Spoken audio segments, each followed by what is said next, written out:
Juan Carlos Canales, ¿cómo estás? Buen día. Bien, muy bien. ¿Tú qué tal, Ricardo? Buen día. Todo en orden, aquí andamos. ¿Qué nos traes para el día de hoy, querido Juan Carlos? Mira, voy a dedicar dos programas a Roberto Calasso. El primero de ellos, el de hoy, voy a trazar un panorama general de Roberto Calasso y en el siguiente haré una reseña más precisa de uno de sus últimos libros, La actualidad innombrable. El pasado 28 de julio murió en Milán uno de los intelectuales más fascinantes y singulares de al menos la segunda mitad del siglo XX.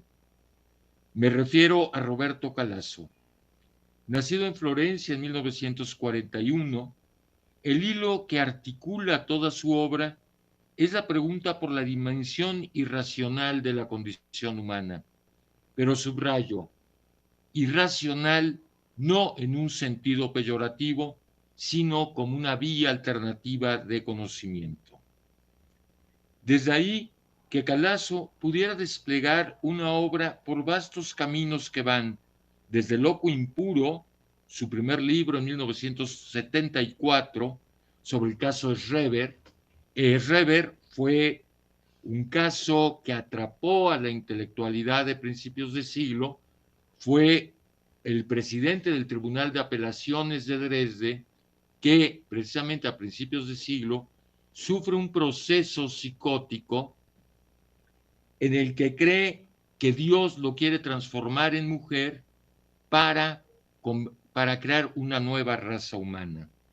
Este caso de Schreber, que está publicado, las memorias, sus memorias, memorias de un enfermo de los nervios, está publicado por Sexto Piso, de acuerdo a la edición que hizo Calasso, e incluye el texto de Freud sobre Schreber y también el de Canetti. Y bueno, desde el caso de Schreber hasta la actualidad innombrable de 2018, en el que Calasso revisa los efectos del proceso de secularización de la sociedad occidental y el lugar de muchos fenómenos sociales en respuesta a ese proceso de secularización, como el terrorismo, el turismo, la crisis democrática y un gran etcétera. En medio de estos dos títulos,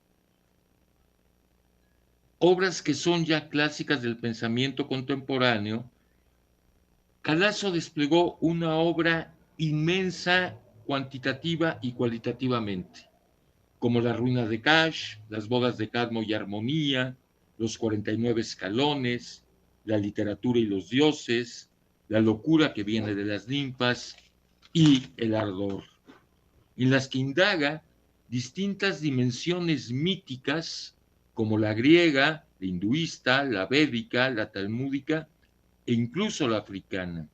Y desde luego, el lugar de lo sagrado en la literatura moderna. Para Calasso, y esto hay que subrayarlo, el mito es una forma de conocimiento y una forma de comunicación que hacen visible lo invisible.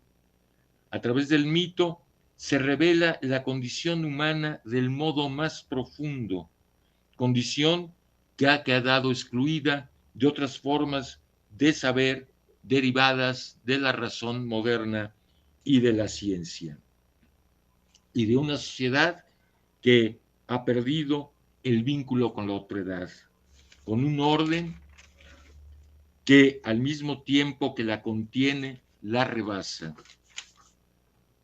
proclamándose el eje y fundamento de sí misma y cuya única lógica, la última, la expresa el algoritmo en la informática contemporánea. Volveré sobre este tema la próxima semana cuando reseñe la actualidad innombrable. Se ha señalado, y con razón, que lo que hace de Calasso un escritor singular en el horizonte del pensamiento de la segunda mitad del siglo XX es su voluntad totalizadora, no solo por la vastedad de temas que toca, las fuentes a las que recurre o los aparatos teóricos en los que se sostiene, como la historia, la filología, la antropología, etcétera, sino en la forma de encarnarlos en la propia escritura, a caballo entre distintos géneros.